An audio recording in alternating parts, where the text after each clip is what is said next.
Welcome to Twilight Tale, where history drifts gently into dreams.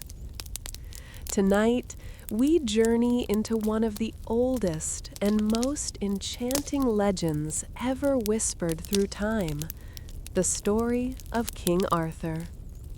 But this isn't the tale of shining armor and fierce battles. Instead, we'll wander quietly into the mist, into the earliest roots of Arthur's legend, where myth and memory blend like fading twilight. So settle into a comfortable place, let your breath slow, and allow the peaceful rhythm of history to guide you toward rest. This is the legend of King Arthur, the oldest roots, a calm storytelling. Let's begin. Imagine a quiet stretch of land near Hadrian's Wall, the northern frontier of Roman Britain. The evening light is soft, as though the sky itself has grown weary after centuries of watching the ebb and flow of distant empires. There, half set in the earth, lies a single corroded iron shield boss. Its round form is barely recognizable, softened by time and rain, its edges eaten into small valleys of rust. Archaeologists uncovered it not far from the remains of a Roman fort, an abandoned outpost once kept alive by marching feet, shouted orders, and the steady rhythm of imperial duty. Now, the shield is only a hollowed remnant, a quiet echo of a soldier who once held the line at the far end of the world. And from this single object, the story begins. As we settle into the soft rhythm of this chapter, picture Britain around the year 400. For nearly 4 centuries, Rome sustained a fragile order here, roads stretching across the countryside like veins, villas with mosaic floors warmed by hypocausts, bustling towns shaped by markets and military presence. Latin inscriptions carved into stone still whisper names of governors, soldiers, merchants, and families who lived at the fringe of the empire. Yet beneath this seemingly orderly world, tensions had long been gathering. Raiders pressed in from the sea, rival tribes tested borders, economies faltered, and far away on the continent, Rome itself trembled under the weight of invasions and political fractures. In the calm quiet of this nighttime story, imagine the gradual dimming of that empire's glow, like a lantern slowly fading as its oil runs dry. Archaeology tells us that many Roman sites in Britain saw their last renovations in the late 300s. Mosaics were left unrepaired, bathhouses cooled. Fortresses still housed soldiers, but their supplies grew inconsistent, and their armor was mended and mended again. The shield boss, found near the wall, might have belonged to one of those final garrisons. Perhaps it slipped from a soldier's grasp during a patrol, or fell into the mud during a long-forgotten skirmish. Perhaps it was discarded when armor was no longer worth repairing. We will never know. But its presence anchors us gently in the moment when the world of Roman Britain was coming undone. By 410, the Roman administration withdrew officially, a decision recorded in letters from the Emperor Honorius, a message to the cities of Britain telling them to look to their own defenses.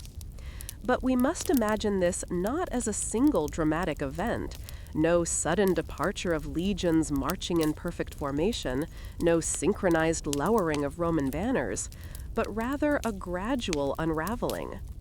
Troops were redeployed, supplies thin, local leaders lost their imperial support. The great machine of empire sputtered and grew silent. Archaeologists studying layers of soil and debris have identified this period as a slow transformation rather than a collapse. Some towns remained inhabited, though with fewer luxuries. Others shrank to small clusters of timber houses built inside old stone walls. At villas once decorated with brightly colored mosaics, the rooms became colder. roof tiles fell. In some places, evidence shows that livestock wandered through abandoned corridors. Yet even in this fading world, life continued. People grew crops, raised families, and practiced their crafts. Local chieftains stepped into power vacuums, using whatever Roman customs still served them. Latin words mixed with the Brittonic tongue. Old gods lingered beside new Christian traditions. The land was changing, but quietly, subtly, like a tide withdrawing so gently that only later does one realize how far the water has slipped away. North of London, archaeologists uncovered a villa whose final inhabitants repaired a single room while letting the rest fall to ruin. They replaced mosaic floors with simple packed earth.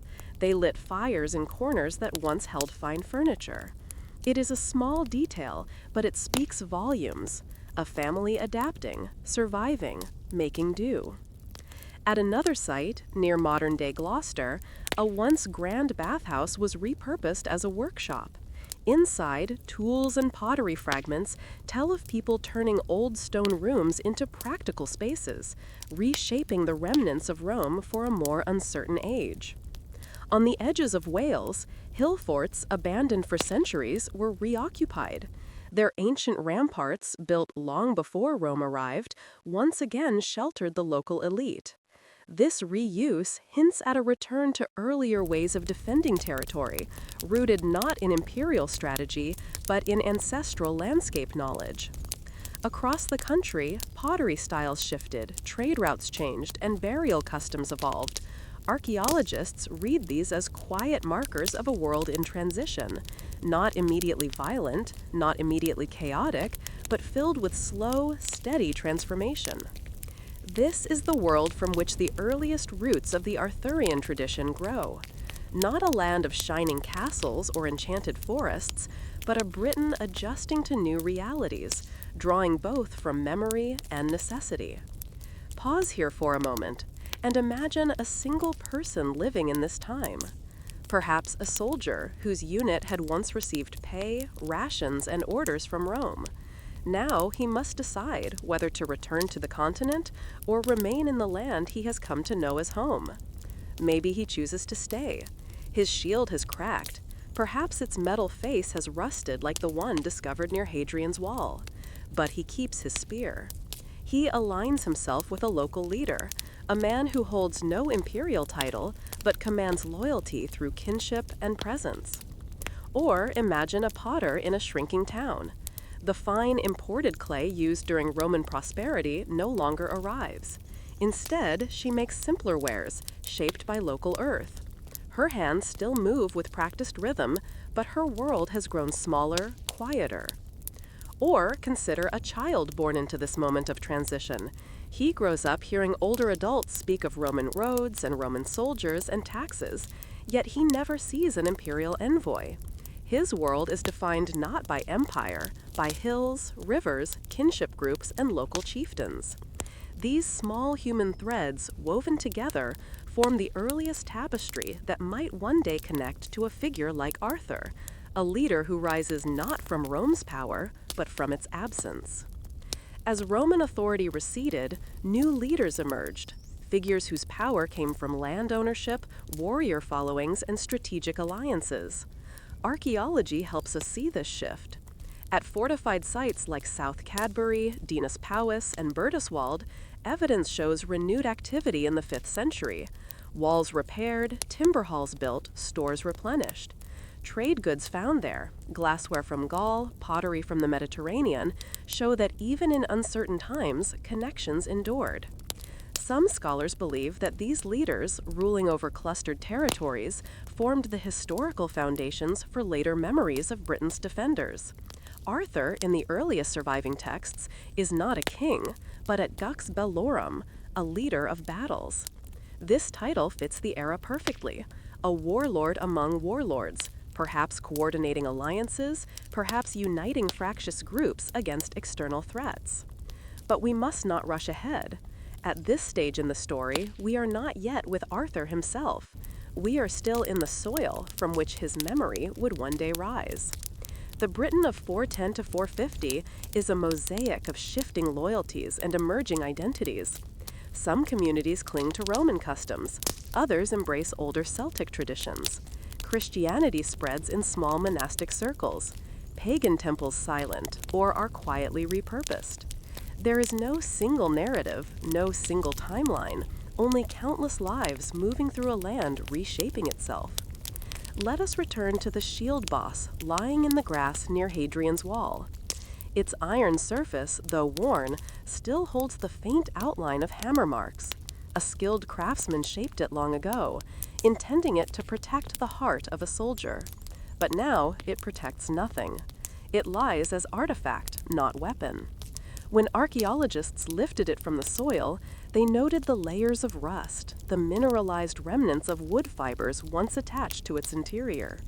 Through scientific analysis, they dated it to the late 4th or early 5th century, precisely the period of Britain's transition.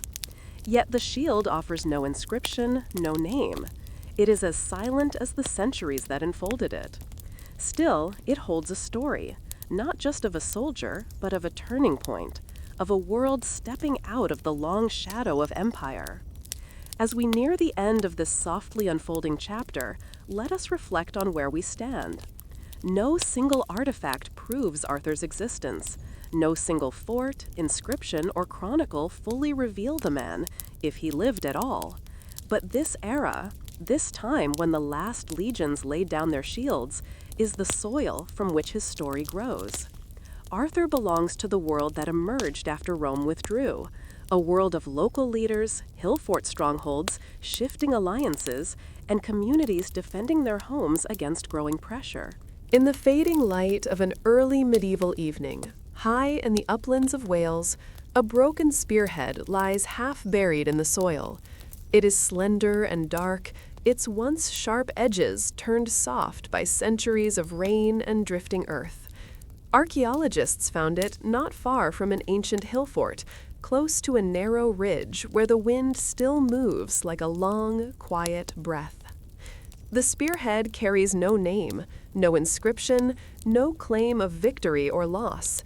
Yet it opens a doorway into the world that followed the retreat of Rome, a world of Brittonic warlords, shifting alliances, and small kingdoms rising from the bones of the old province. Imagine these hills at dawn, long before the first medieval chroniclers set pen to parchment. The mist moves low along the slopes, drifting between oak and ash trees. Stone walls cut across the landscape like ancient scars, reminders of older ages when tribal groups defended their territories long before Julius Caesar ever looked toward Britain. After Rome's departure, these hills became important once more. Communities sought higher ground, places of vantage and safety, places where leaders could gather retainers and watch the valleys below. Archaeology at sites like Dinas Powys reveals layers of activity from the 5th and 6th centuries, post holes marking the outlines of timber halls, hearths filled with ash, shards of decorated metalwork once belonging to elite households. The presence of exotic objects, such as fine glassware imported from the continent, suggests that some Brittonic warlords maintained long-distance connections even in the midst of political fragmentation. These were not isolated chieftains cut off from the world. They were part of a network of influence, alliance, and ambition. Walk quietly through one of these reconstructed hall compounds in your imagination. The smell of wood smoke lingers in the air. A dog barks somewhere in the shadows. Warriors clean their spears, rubbing the metal with tallow, checking the points for burrs or cracks. The warlord, perhaps a man in his 30s or 40s, sits by the fire, speaking to advisors about rival territories or raids along the borderlands. His authority rests not on imperial decree, but on personal loyalty. Oaths exchanged, gifts given, bonds of kinship and reputation. In this era, power is held not by bureaucracy, but by the fragile loyalty of individuals. It is within this world that the earliest memories of Arthur begin to take shape, not as a king in shining halls, but as a leader of battles, a commander whose strength lay in coordinating the efforts of fractured groups. The earliest surviving reference to Arthur, from the Welsh Historia Brittonum, calls him Dux Bellorum, leader of wars or commander of battles. This title reflects not a monarch, but a man trusted to unify warriors from different tribes or regional polities, at least long enough to face a common threat. But before we reach Arthur himself, we must linger in the atmosphere of the age that made him possible. Listen carefully to the hills. They have their own stories. Each ridge and valley preserves echoes of movement, footsteps of warriors, hooves of ponies, voices calling across the wind. Archaeological surveys show increased fortification during this period. New defensive ditches dug, ramparts shored up, wooden gates repaired. The old Roman towns, with their straight roads and orderly grids, slowly gave way to the fortified strongholds of native leaders. Power shifted from urban centers to hilltop enclosures and rural estates. Picture a group of warriors climbing a slope at dawn. Their cloaks are thick against the chill, and their breath forms white clouds in the cold air. They carry spears, shields of wood and leather, and small sax knives at their belts. These are not soldiers paid by an empire, but retainers loyal to a local lord. They train together, feast together, and die together if need be. Their armor is simpler than that of the Roman legions, but their familiarity with the landscape gives them an advantage no empire could buy. At the summit of the hill, they pause to look across the horizon. The valleys below are dotted with farmsteads.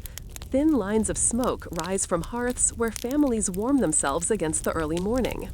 To the west lies the sea, faint and shimmering, carrying whispers of distant lands from which goods still sometimes arrive. To the east, the lowlands fade into a haze, land threatened by the growing presence of the Germanic newcomers who have begun to settle along the eastern coast. It is here, among these hills and watchful leaders, that resistance to those newcomers arises. The Anglo-Saxon migrations did not sweep across Britain overnight. They came in waves, in settlements, in slow advances. The Brittonic warlords, though fragmented, sometimes united under a strong commander. Such moments of unity were rare and precious, forged in necessity. And so, when later chroniclers speak of a leader, Arthur, who led the Britons in a series of battles, they draw from a context in which such coordination would have been both extraordinary and deeply needed. But let us return to the everyday life of a warlord's stronghold. In the timber hall, the firelight flickers against carved posts. Musicians play soft melodies on lyres as warriors share stories from their patrols. A bard recites genealogies, linking the warlord to ancestors stretching back into mythic time. This oral tradition is crucial, for it is through such recitations that memory is preserved. Written records are rare. Knowledge travels through the breath and voice of poets. The earliest Arthurian material, long before Geoffrey of Monmouth transformed it, likely circulated in such settings, sung or spoken beside a hearth, carried from hall to hall. Archaeologists have found precious little direct evidence of these performances, but they infer them through instruments discovered in graves, through carved stones depicting warriors and horses, through the persistence of Celtic motifs in material culture. The Brittonic world was one in which art, memory, and leadership intertwined. A warlord needed not only martial skill, but also the ability to command story, symbol, and tradition. Consider again the broken spearhead. Its meaning is quiet but profound. It speaks to conflict, yes, but also to the intimate scale of warfare at the time. Battles were not vast clashes of armored legions. They were smaller encounters, swift ambushes, skirmishes at river crossings, night raids on rival settlements. For such battles, mobility mattered, knowledge of terrain mattered, and leadership mattered most. As the centuries passed, memories of these struggles grew. Stories of brave defenders circulated. Some names were forgotten, some were magnified. Eventually, a single figure, Arthur, emerged to embody the courage and unity of those defenders. But in this chapter, we refrain from stepping too far into legend. We remain grounded in the archaeology and atmosphere of the age. The warlords of Brittonic Britain lived in a world where the past was close. Old Roman structures still dotted the land, though in disrepair. Even older hill forts, built centuries before Rome, once again hosted life. Nature reclaimed the built environment, and people adapted. The land shaped them as much as they shaped their fortifications. Night settles now over the hills. The torches in the hall burn low. Outside, the wind carries the scent of rain. The broken spearhead lies quietly in the museum drawer where it now rests, its sharpness long gone, its story incomplete. But in its silence, there is meaning. It is a fragment of a forgotten conflict, a relic of an era where leaders fought not for empires, but for kin, for land, for survival. Somewhere in this quiet world, though we don't know exactly where, a leader once rose whose memory endured. Not as a king in golden armor, not as the ruler of a vast realm, but as a commander whose battles were remembered long enough to enter the stream of legend. This is the world of Arthur's earliest shadows, a world of mist and hills, of loyalty and struggle, of voices singing in halls lit by firelight. A world where every broken spearhead carries the weight of a story almost lost. And as you drift gently toward rest, imagine the soft echoes of those hills, the wind over the ridges, the distant call of a horn, the quiet footfalls of warriors returning after a long day's watch. They are not loud echoes, they are not triumphant, they are simply present, lingering across the centuries, like a faint, enduring breath. The roots of Arthur lie here, in the quiet persistence of the Brittonic warlords, in the land that shaped them, and in the memories that time softened but did not erase. In a quiet northern field, bordered by low stone walls and tufts of grass that shimmer silver in the evening light, a row of ancient standing stones rises from the ground like sentinels. Their surfaces are weathered and furrowed, shaped by centuries of rain and wind. No inscriptions cut their faces, no carvings tell of what they once marked. But they have stood here longer than memory can reliably reach, witnessing the slow unfolding of Britain's history. And in the centuries following Rome's departure, when new peoples crossed the sea and settled on the eastern shores, these stones looked silently on. Imagine standing before them as dusk begins to spread across the land. The air is cool, and an uneasy quiet hangs between the stones, as if they carry old stories held just beneath the surface.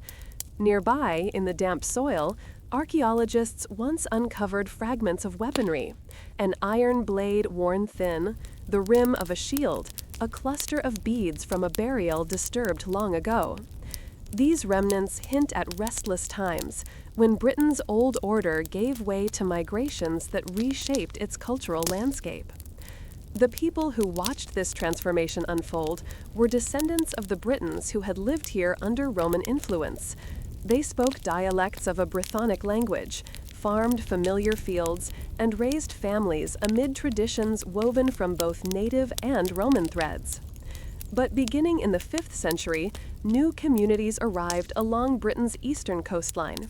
They came from lands across the North Sea, Angles, Saxons, Jutes, seeking farmland, opportunities, and new beginnings. Their settlement patterns can be traced through archaeology. Graves aligned in characteristic orientations, pottery with distinctive shapes, buildings with sunken floors that differ from native British styles. Their presence spread gradually, village by village, not as a sudden wave, but as a tide that quietly reshaped the shoreline. Let the scene unfold slowly, as though in a dream.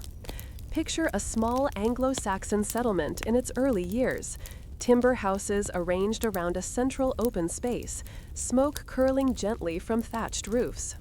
A blacksmith hammers iron in a rhythm that echoes faintly across the fields.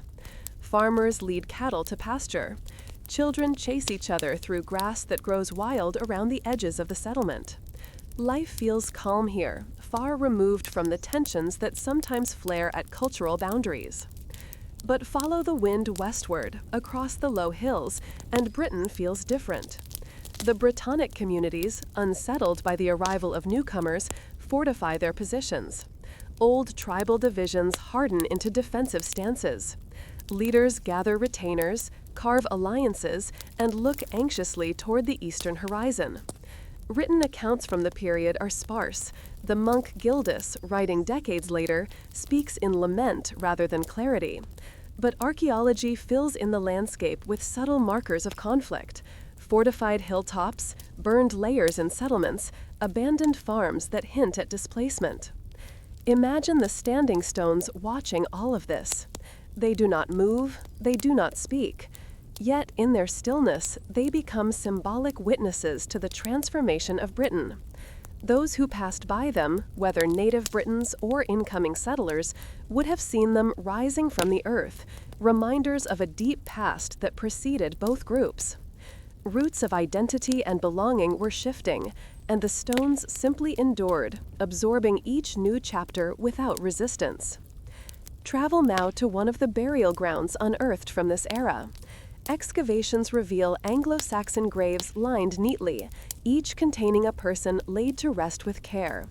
A warrior buried with his spear and shield, a woman adorned with brooches of bronze or silver, a child accompanied by a small knife or a string of beads. These graves show culture, belief, and continuity, markers that these settlers brought not only bodies with them, but entire worlds with them. Yet, simultaneously, Brittonic communities were burying their own dead in different ways. Their cemeteries follow different patterns, their grave goods reflect different symbols and traditions. The land itself, through archaeology, displays a map of cultural interweaving, a map without borders drawn in ink, but formed by where people lived, loved, fought, and were buried. The tension between these groups did not define every interaction. There were times of coexistence, trade, intermarriage, and exchange.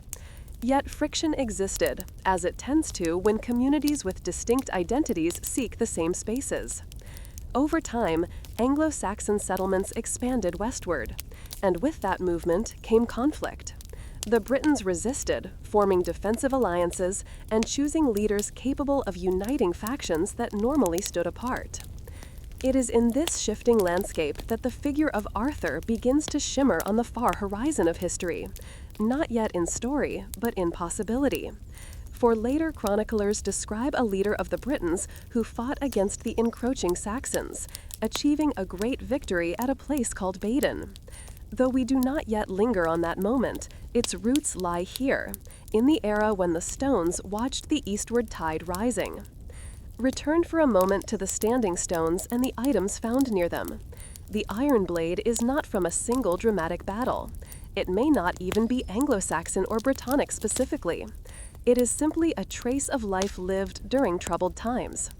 A reminder that personal struggles unfolded on a scale too small for chroniclers to capture. While historians focus on migrations and wars, individuals, farmers, artisans, herders, children, carried their own quiet stories of adaptation and resilience. Picture a Brittonic family, perhaps living in a timber roundhouse a few miles inland. They have heard rumors of newcomers settling near the coast. Some say the newcomers trade fairly, others say they raid. Fear and curiosity mingle. The father sharpens an old spear, more from instinct than necessity. The mother tends sheep on the slopes, watching for signs of change in the distance. Nights are filled with counsel among neighbors. Should they fortify? Should they seek alliances? Should they move? Now imagine an Anglo-Saxon family preparing for winter. They have established a new life here, building a small home with a wattle and daub structure and a thatched roof. The father works tirelessly to dig post holes and build fences for livestock. The mother spins wool near the hearth. Their understanding of this land is still forming. They do not know that their presence is reshaping political boundaries. Both families live beneath the same sky. Both depend on the same soil, the same rivers, the same seasonal rhythms. Yet their futures grow intertwined in ways neither can foresee. The tension between these communities gave rise to defensive strategies. Brittonic leaders strengthened hill forts and constructed ditches around settlements. Anglo-Saxon groups built halls that served as centers of power. Archaeological layers sometimes show burned structures, though fire can come from many causes. Yet the presence of weapons, shields, and fortifications suggest preparation for conflict that may have been sporadic but deeply impactful. Over time, regions like Kent, Sussex, and East Anglia grew firmly Anglo-Saxon, while Wales, Cornwall, and parts of northern Britain remained Brittonic. The dividing lines shifted, blurred, and reformed as generations passed. To live in this era was to inhabit a landscape where identity was tied to kinship, territory, and tradition, and where those anchors were constantly being tested. As the Saxon tide pressed inland, stories of resistance emerged. Oral traditions grew around leaders who protected their lands. The Britons imagined defenders who embodied unity, strength, and hope. These early stories did not yet include the knights, courts, or romances of later Arthurian tales. They were simpler, sharper, born from real struggle. And though we cannot say who the earliest storytellers had in mind, one name had risen from the mists of memory: Arthur. But here, in this chapter, we do not center Arthur himself. Instead, we remain with the stones. For as the Saxon tide pressed against the Brittonic world, the stones continued to stand in patient silence.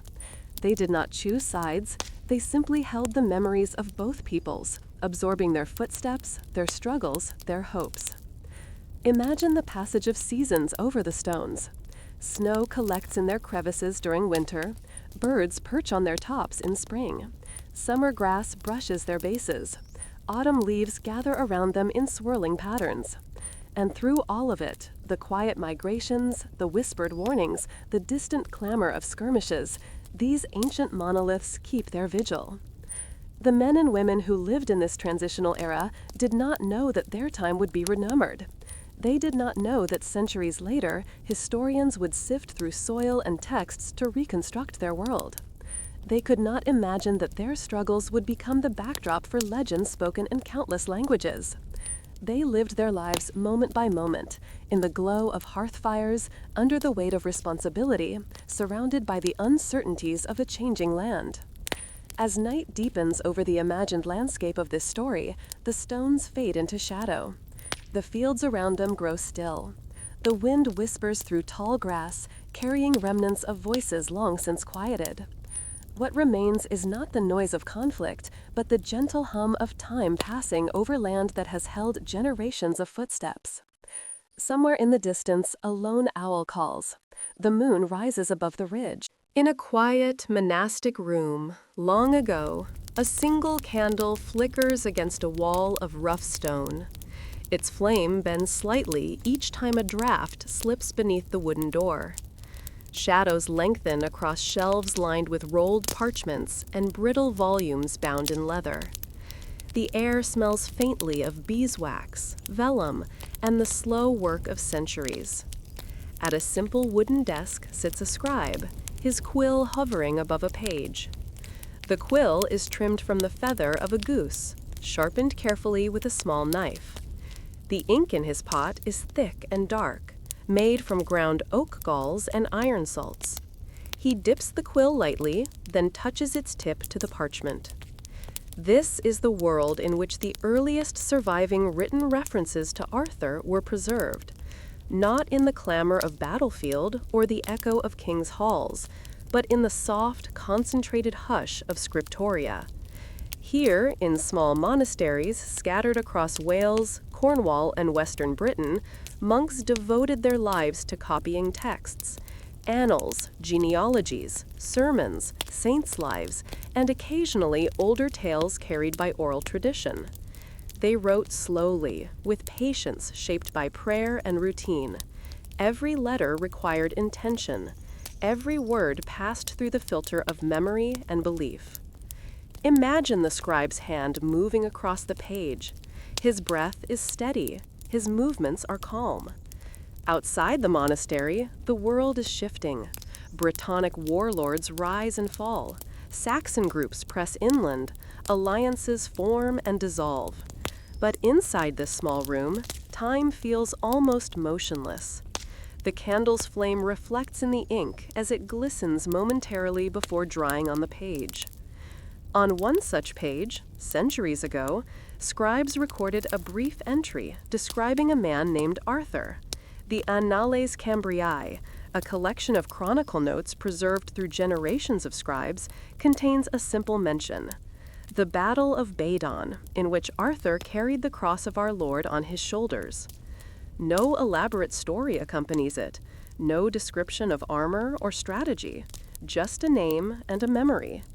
And yet, from this quiet line, the legend begins to take written form. The room where such words were inscribed would have been dim even in daylight. Monasteries often relied on narrow windows that allowed slivers of illumination but preserved warmth in winter. In such half-light, the scribe would lean slightly forward to catch the glow of his candle. Ink pots sat on the desk beside small pumice stones used to smooth the parchment. A stylus might rest nearby, helpful for ruling faint guidelines into the page. These are the tools that carried memory into permanence. Around the scriptorium, shelves held older documents, some inherited from Roman Britain, others brought from Ireland or the continent. Monks prized knowledge not for power, but for understanding. Many believed that preserving history was a sacred task, a way of honoring God's unfolding creation. Yet their histories were not written as modern chronicles. They wove together legend, tradition, theology, and political reflection. They included miracles alongside battles, visions alongside genealogies. In this environment, Arthur did not appear as a figure of fantasy, but as one thread among many in the tapestry of British memory. Imagine for a moment the possibility that the scribe had heard stories of Arthur spoken in his youth. Perhaps traveling poets visited his childhood village, reciting tales around the fire.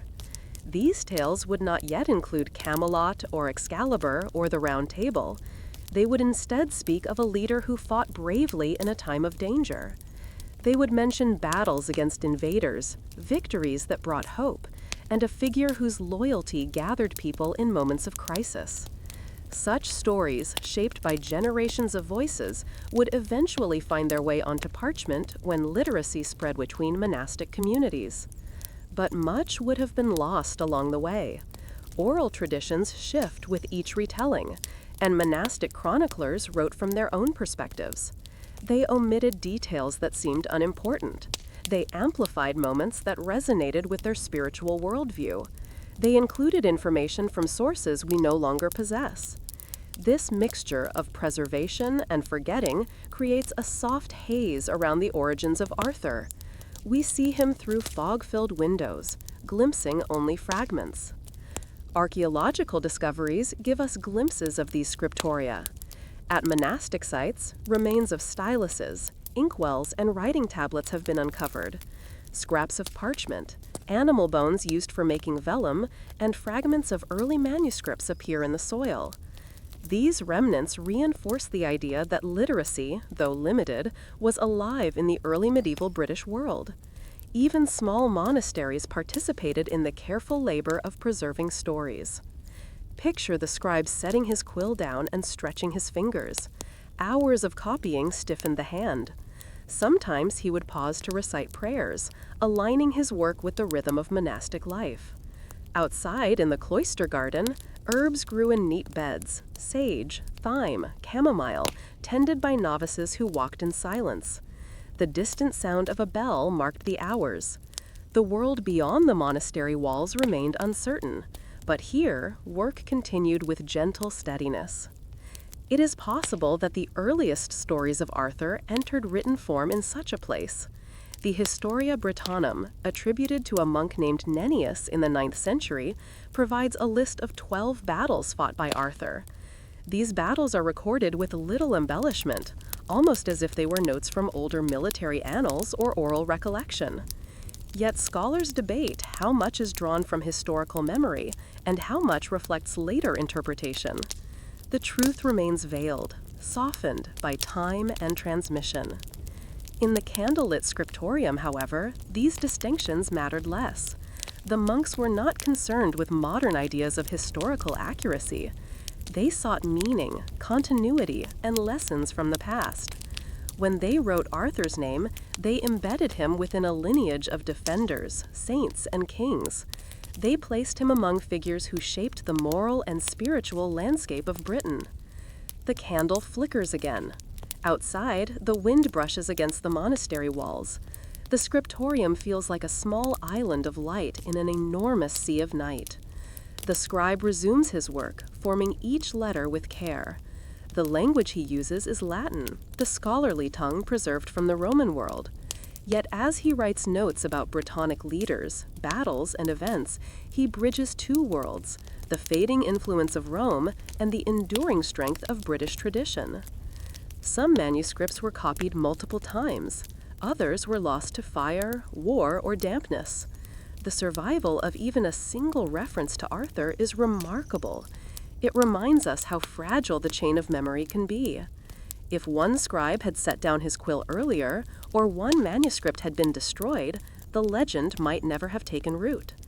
Imagine the manuscript page as it first appeared, newly inked, drying beneath the scribe's breath. The vellum is smooth. The letters stand crisp and dark. The phrase, "Arthur carried the cross," is simply one line among many, yet it glows faintly under the candlelight, carrying the quiet power of a name preserved. Centuries later, that same manuscript, copied, recopied, handled by monks across generations, would become a treasured artifact in modern libraries. Scholars pore over it, analyzing each stroke of the quill. Yet the scribe who first wrote it likely never imagined its future significance. He wrote not for fame, but for duty, participating in the slow continuity of knowledge. As we drift gently toward rest, picture again the scriptorium at night. The candle burns low. The other monks have gone to their cells, leaving the room in near silence. The scribe places a sheet of parchment over the manuscript page to protect the ink. He closes his eyes, perhaps whispering a final prayer. Then he rises, stretches, and makes his way toward the cloister. The candle flame sways, then steadies once more. Its glow falls upon the desk, illuminating the words left behind. Among them is Arthur's name, quiet yet enduring. No kingly title accompanies it, no description frames it, but it is enough. It is the seed from which centuries of legend will one day grow. In this moment, within the humblest of settings, a thread of the Arthurian story is woven into the fabric of written memory. And though the scribe cannot see the future, we, looking back, understand the significance of his simple act. The birth of Arthur's written presence did not occur in courts or battlefields, but in a dim room lit by a single candle. As the light finally fades, the scriptorium rests in darkness. Yet the words remain. They endure beyond the night, beyond the scribe's lifetime, beyond the monastery itself. They carry through time like a quiet whisper, bridging centuries until they reach us here, now, in this gentle place of reflection. And so, as your thoughts drift softly, imagine those ancient pages resting in stillness, the ink dried, the vellum warm from the lingering memory of a human hand. Arthur's earliest written echo sleeps within them, patient and enduring, waiting for the centuries to unfold. Rest now in the quiet acknowledgement that the smallest marks of ink on the western edge of Cornwall, where the sea breathes against dark, jagged cliffs, the wind carries a hollow, ancient sound. It rises from the waves, moves through the tall grasses, and wraps itself around a ruined set of stone foundations perched high above the water.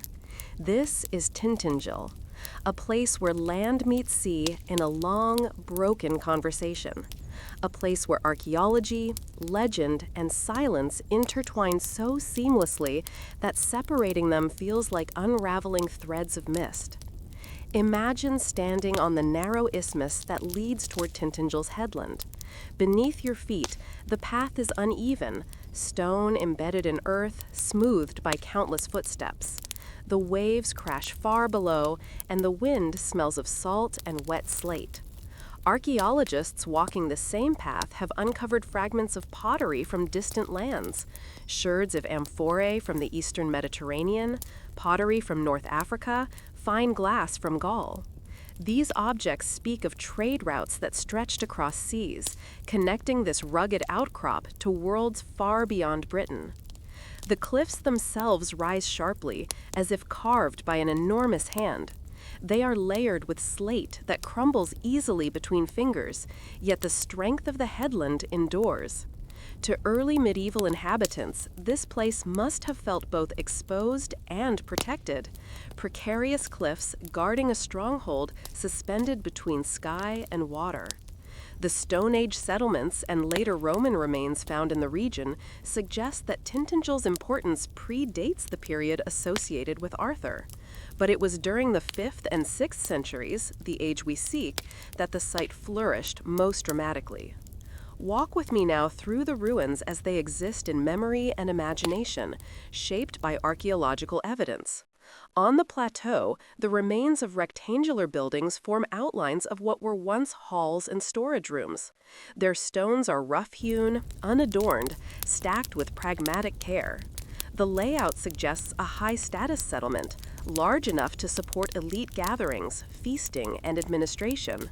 Hearths once glowed inside these halls, and smoke would have risen into the cool air, carrying the scent of cooked meat and burning oak.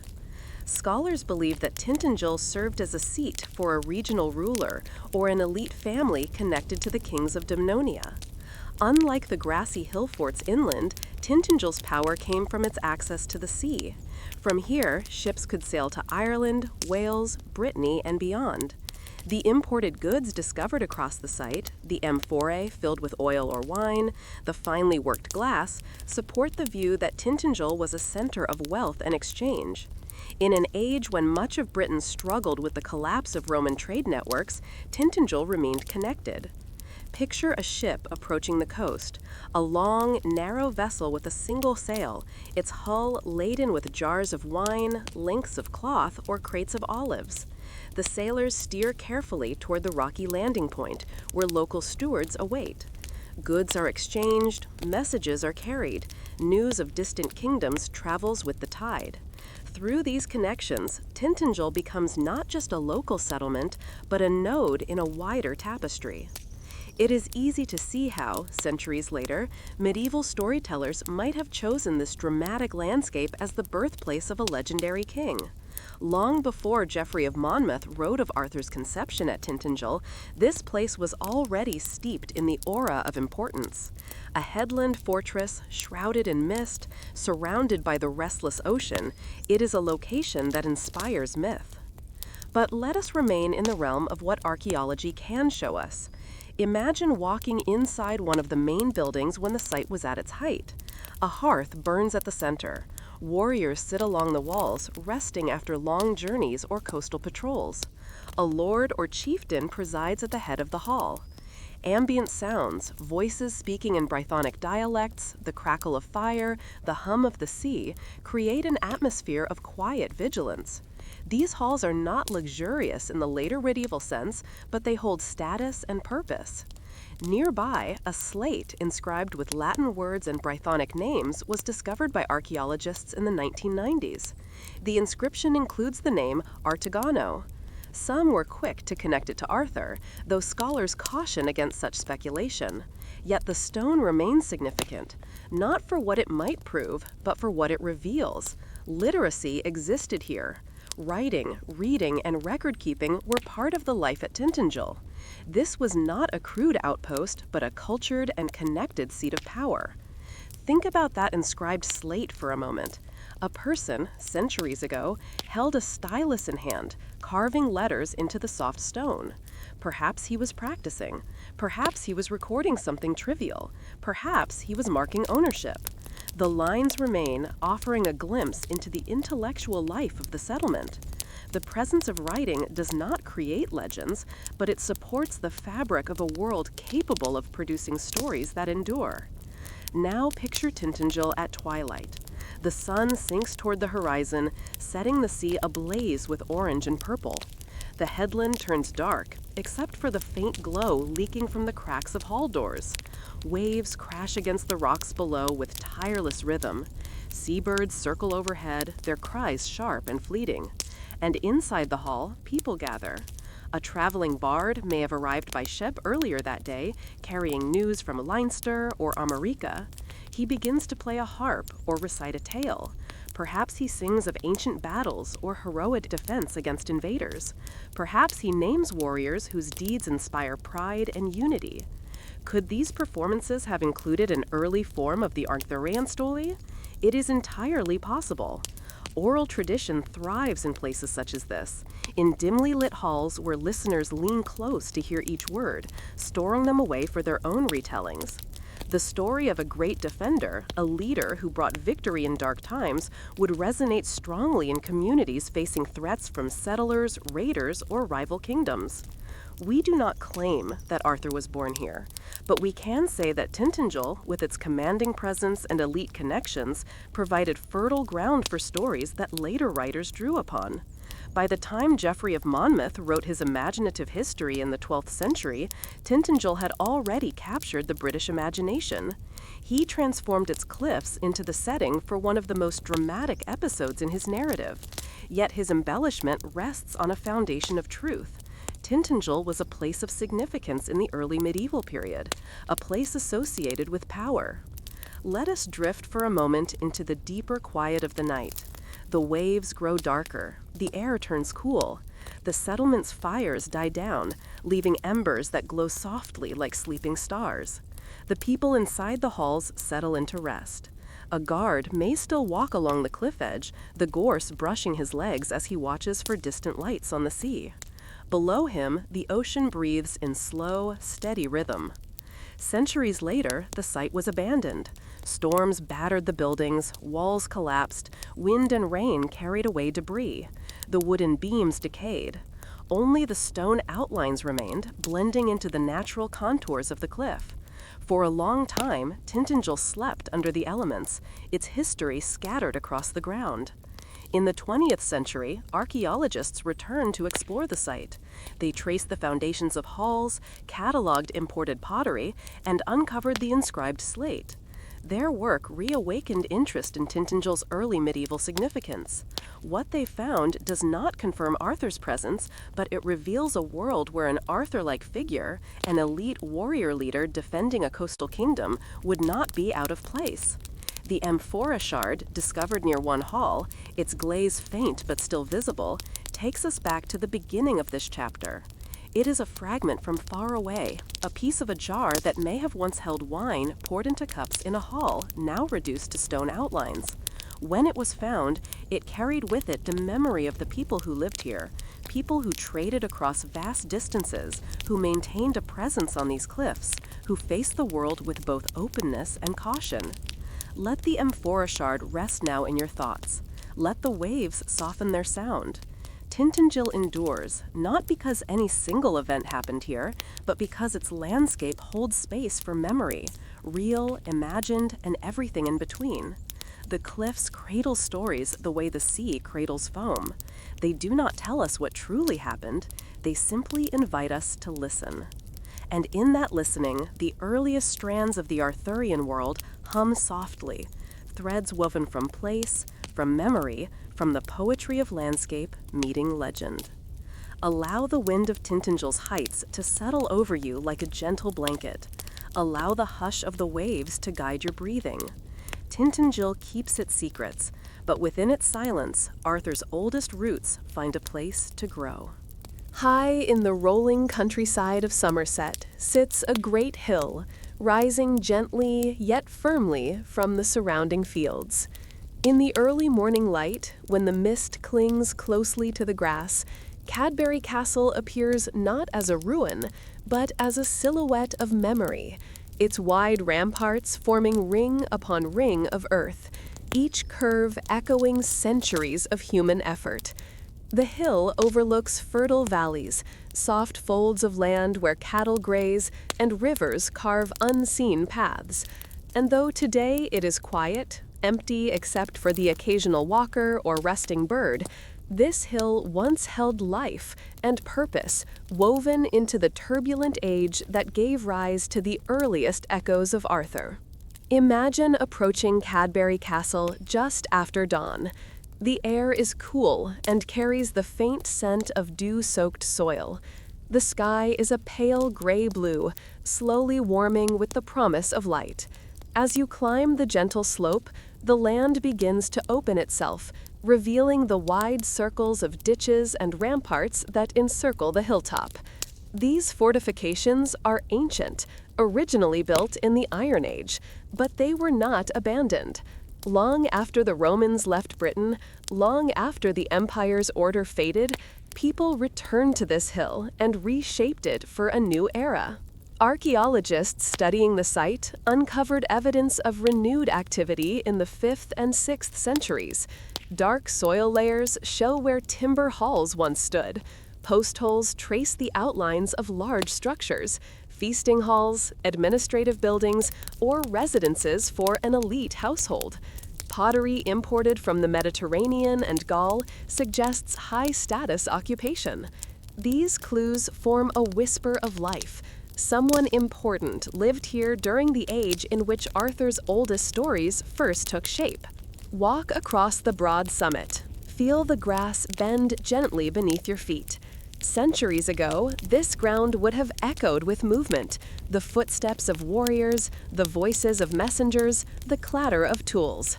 A large timber hall once dominated this space, its beams rising like the ribs of a wooden cathedral, its walls lined with shields, cloaks, and brightly woven textiles.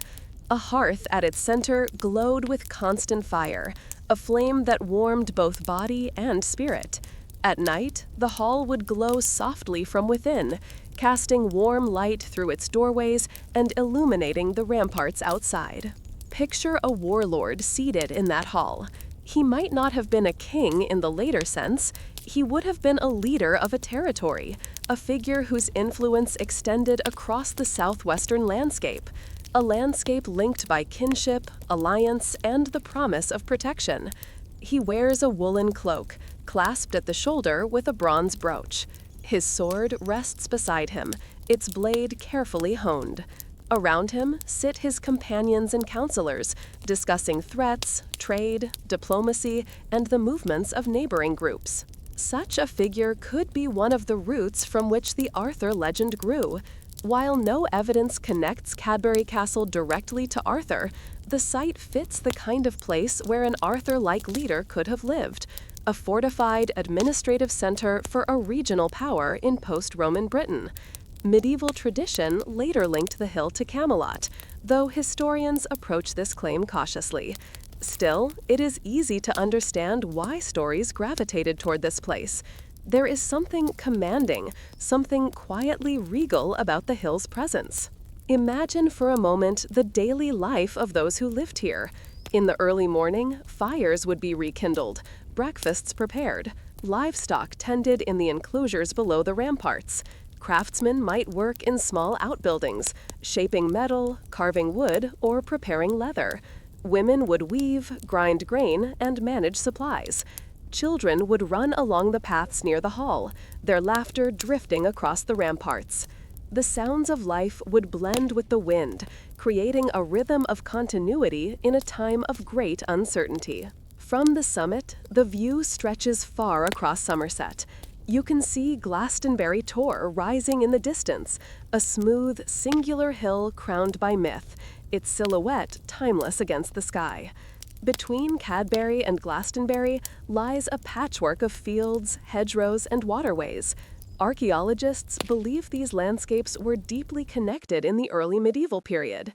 Trade, communication, and alliances likely flowed along these routes. A leader based at Cadbury would have been well positioned to influence the region, commanding both respect and obligation from communities nearby. Now listen to the wind as it moves across the summit. It carries faint echoes of voices, real only in imagination, yet grounded in what archaeology reveals. Warriors training with spears, advisors debating policy, messengers riding in from distant settlements. In the quiet moments between activities, perhaps someone would recite genealogies or heroic tales, preserving memories of ancestors and victories. Storytelling was essential.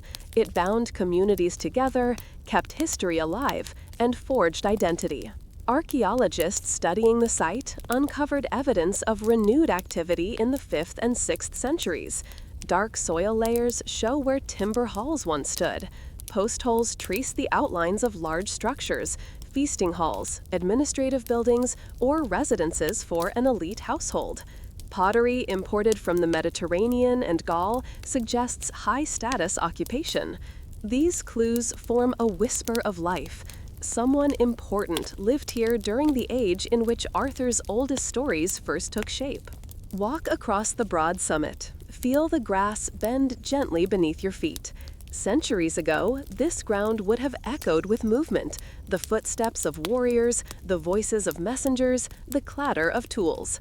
A large timber hall once dominated this space, its beams rising like the ribs of a wooden cathedral, its walls lined with shields, cloaks, and brightly woven textiles. A hearth at its center glowed with constant fire, a flame that warmed both body and spirit. At night, the hall would glow softly from within, casting warm light through its doorways and illuminating the ramparts outside. Picture a warlord seated in that hall. He might not have been a king in the later sense. He would have been a leader of a territory, a figure whose influence extended across the southwestern landscape, a landscape linked by kinship, alliance, and the promise of protection. He wears a woolen cloak, clasped at the shoulder with a bronze brooch. His sword rests beside him, its blade carefully honed. Around him sit his companions and counselors, discussing threats, trade, diplomacy, and the movements of neighboring groups. Such a figure could be one of the roots from which the Arthur legend grew. While no evidence connects Cadbury Castle directly to Arthur, the site fits the kind of place where an Arthur-like leader could have lived, a fortified administrative center for a regional power in post-Roman Britain. Medieval tradition later linked the hill to Camelot, though historians approach this claim cautiously. Still, it is easy to understand why stories gravitated toward this place. There is something commanding, something quietly regal about the hill's presence. Imagine for a moment the daily life of those who lived here. In the early morning, fires would be rekindled, breakfasts prepared, livestock tended in the enclosures below the ramparts. Craftsmen might work in small outbuildings, shaping metal, carving wood, or preparing leather. Women would weave, grind grain, and manage supplies. Children would run along the paths near the hall, their laughter drifting across the ramparts. The sounds of life would blend with the wind, creating a rhythm of continuity in a time of great uncertainty. Let us consider the archaeology more closely. In the 1960s, excavations led by Leslie Alcock uncovered structures and artifacts suggesting a significant early medieval presence. The large timber hall was particularly striking, a building far more impressive than typical rural dwellings of the time. Its size alone indicates a center of authority. The imported pottery found here further supports this, suggesting connections to trade networks that extend across seas. Although these findings do not prove Arthur's residence, they reinforce the notion that Cadbury Castle was a place of high-status occupation during the era associated with Arthur's earliest mentions. Consider the ramparts that encircle the hill. Their broad ditches and steep banks were originally built centuries earlier, but they were maintained and repaired during this later period. Workers reinforced them with timber palisades and additional earth. They cleared brush, strengthened gates, and shaped the hill into a fordable fortress. Such efforts required leadership, resources, and a sense of purpose. This was not a small, isolated outpost. It was a place meant to project strength. Now imagine approaching the hill at night. The air grows cooler. Stars emerge faintly above the darkening horizon. Torches flicker at the entrance to the hall. Perhaps 2 guards stand watch at the main gate, their cloaks wrapped tightly around them, their spears planted firmly in the earth. Within the hall, the fire crackles warmly. A bard begins a quiet recitation. perhaps in Brythonic verse, calling forth tales of old warriors and heroic deeds.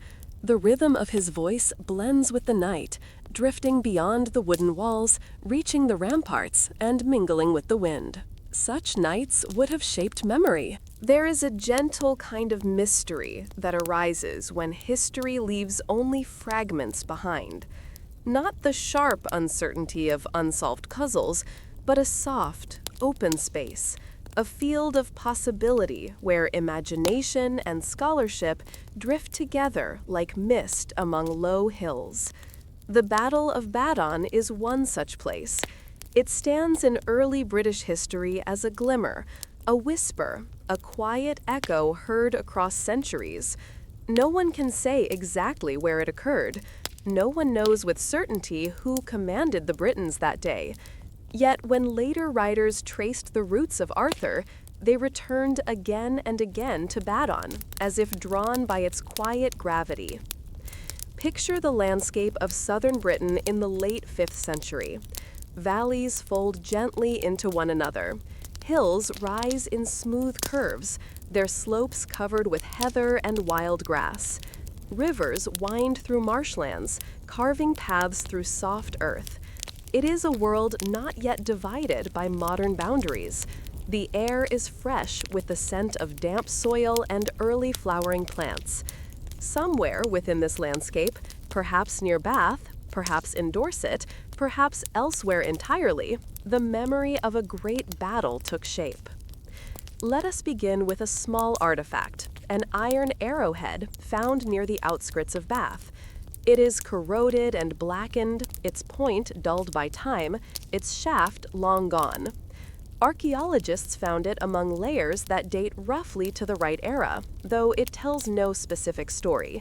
It does not proclaim itself a relic of Badon. It cannot.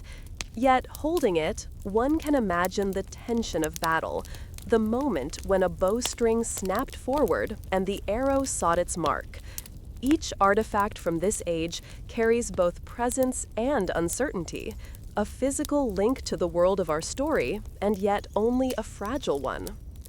Badon is mentioned by two early sources, Gildas, writing within living memory of the events, and the later Historia Britonum, which names Arthur as the victorious leader.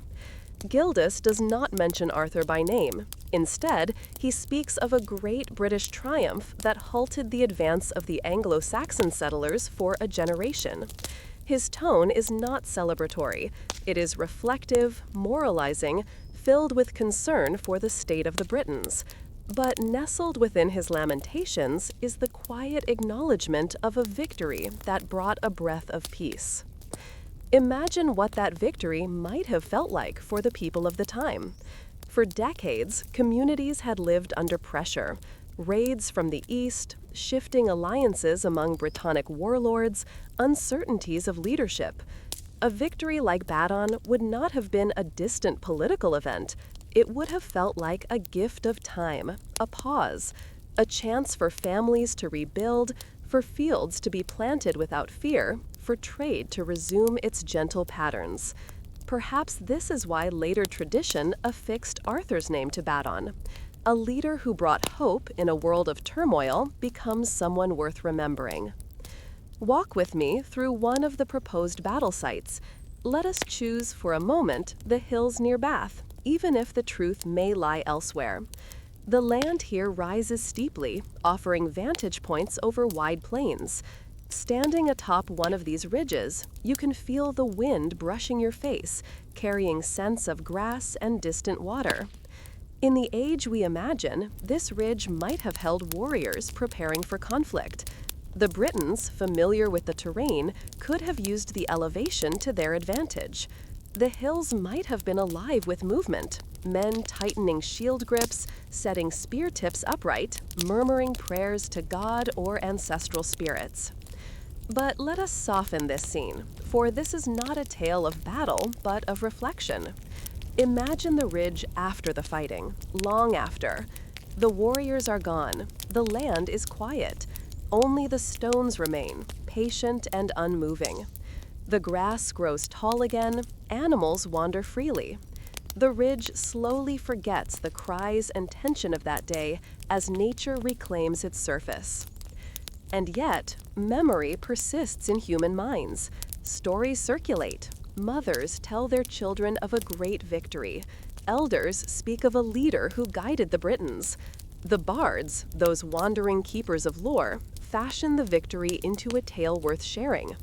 They may not use the name Arthur yet, but they speak of unity, courage, and triumph against odds.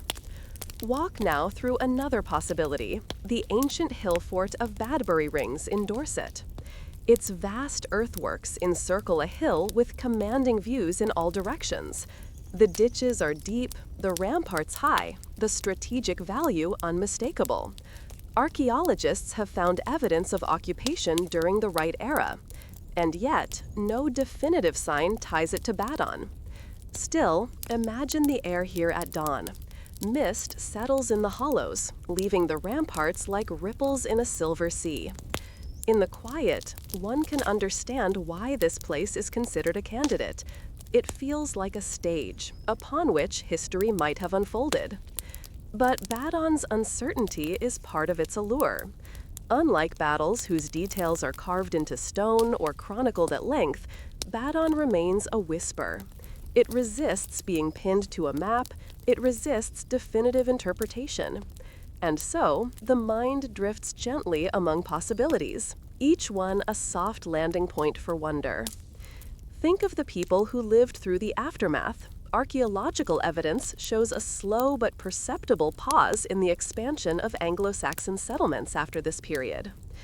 It is as though the tide of migration pulled back briefly, allowing the Brittonic world time to breathe. Pottery styles remain consistent, settlement patterns stabilize. Some hill forts show renewed activity.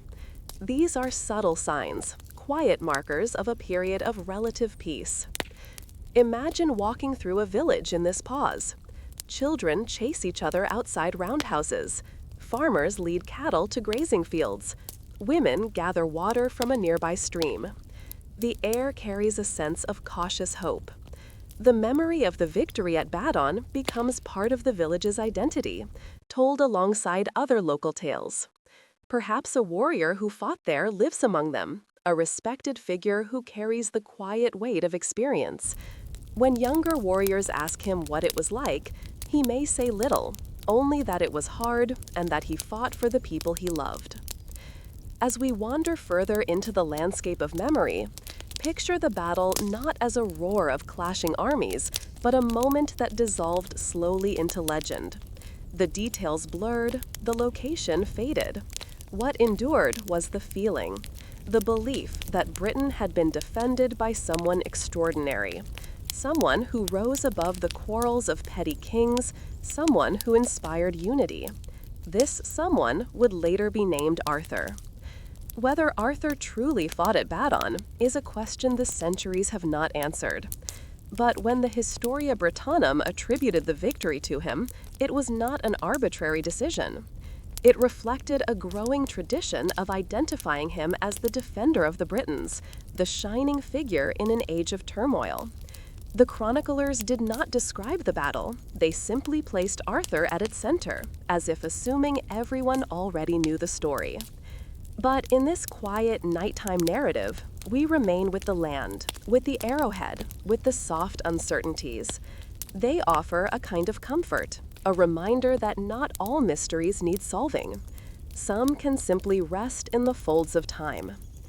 Night falls across the imagined hills now. The valleys darken first, then the ridges. Stars appear slowly, one by one. In the stillness, the landscape feels eternal. The battle that once gave shape to a legend leaves no scars on the earth visible to our eyes. The grass moves gently with the wind, covering whatever traces once lay here. Sit for a moment in this stillness. Feel the presence of countless generations who lived and died without knowing that their age would birth one of the world's most enduring legends. Listen to the soft hum of time. A sound not heard by ears, but sensed in the soul, like the quiet breathing of the land itself. The echo of Badon is not loud. It does not demand clarity. It invites contemplation. As you drift gently toward sleep, imagine the ridge under moonlight, the arrowhead resting in the soil, the distant murmur of forgotten warriors. They fade, but they do not vanish. They rest within the landscape of memory, waiting for those who wander with patient curiosity.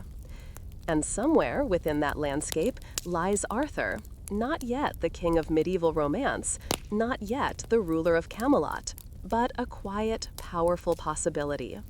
A name preserved because a victory gave a generation hope. Badon remains uncertain, but its echo continues to shape the story. In a quiet valley where a stream winds gently between moss-covered stones, a single standing cross rises from the earth. Its surface is worn, its edges softened by centuries of wind and rain. Lichen clings to its face like pale green breath. The cross bears no inscription, no precise record of the hands that carved it or the people who placed it here. Yet for generations, some believed this valley was the resting place of Camlan, the battle where Arthur is said to have fallen. Whether this belief is true or not, the cross stands as a symbol, marking a place where history and legend meet in silence. Let the evening settle over this valley. The stream murmurs softly, moving over pebbles polished smooth by time. The air is cool, touched by the scent of earth and wildflowers. The hills that cradle the valley rise gently, their slopes dotted with hawthorn and gorse. This is not a grand battleground. It is quiet, intimate, almost too peaceful to imagine clamor. And yet, perhaps it is this very contrast, the hush of nature against the memory of conflict, that gives Camlan its enduring hold on the imagination. The earliest written references to Camlan say almost nothing. The Annals Cambria, composed centuries after the time of Arthur, offers only a single line: "The Battle of Camlan, in which Arthur and Medrawt fell." No details accompany the entry. No location is given. The cause, the circumstances, the number of warriors, all are unknown. This absence creates an opening, a space where later storytellers built narratives of betrayal, tragedy, and heroism. But in the historical record, Camlan is little more than a quiet ripple in the vast lake of time. Archaeologists have searched for traces of a battle from this era in valleys across Britain. They have found isolated weapons, broken blades buried near riverbanks, fragments of shields, and scattered burials with signs of violent death. But none of these finds can be definitively linked to Camlan. The 6th century was a time of frequent conflict. A broken spearhead or a rusted sword could belong to any number of skirmishes. The land absorbed countless stories it will never reveal. Yet, the idea of Camlan persists. And so we journey deeper into this imagined valley, not to uncover facts, but to understand the atmosphere that surrounds such a place. Imagine walking along the stream at dusk. The water reflects the fading sky, a soft blend of blue, lavender, and pale gold. In the early medieval period, valleys like this were places of settlement and movement. Livestock grazed in the open fields. Families tended small clusters of homes made from timber and wattle. Trails wound through the grass, connecting farmsteads to tribal centers. These were landscapes of daily life, not remote wilderness. And if a battle occurred here, it would have been witnessed by the land that sustained the people who fought upon it. Picture a group of warriors walking through this valley centuries ago, their cloaks wrapped close against the wind. They may have been Britons allied under a leader, a lord, a war chief, perhaps even an Arthur-like figure.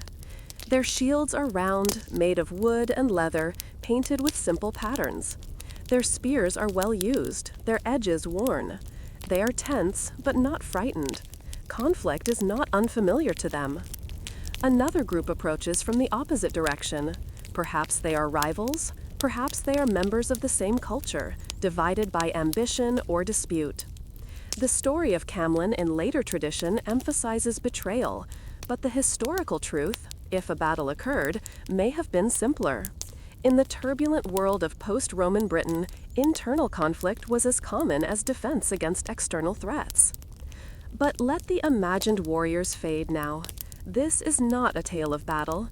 It is a meditation on what remains when the fighting is long over. The valley returns to quiet. The stream continues its gentle journey, unaware of the stories people have placed upon its banks. Birds settle into branches. The last light of day slips behind the hills. In this soft darkness, the valley holds its secrets with patience. Consider the curiosity of scholars who try to trace the true location of Camlin. They study old texts, compare place names, consider the alignment of ancient roads, and map out tribal boundaries.